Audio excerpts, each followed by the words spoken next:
விதைச்ச பேட்டையும் இங்கு செடியா முளைச்சிருச்சு. பூவும் இல்ல காயும் இல்ல கனியாச்சு.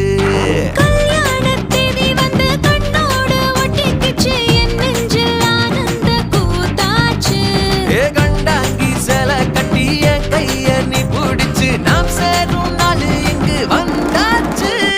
தந்தர தந்தர தந்தர தந்தர தந்தானே தந்தர தந்தர தந்தர தந்தர தந்தானே இடிச்ச பச்சரிசி புடிச்ச மாவிளக்கு அரைச்ச சந்தனமோ மணக்க மதுரை மல்லிகைப்பூ சிரிக்கும் செவ்வந்தி பூ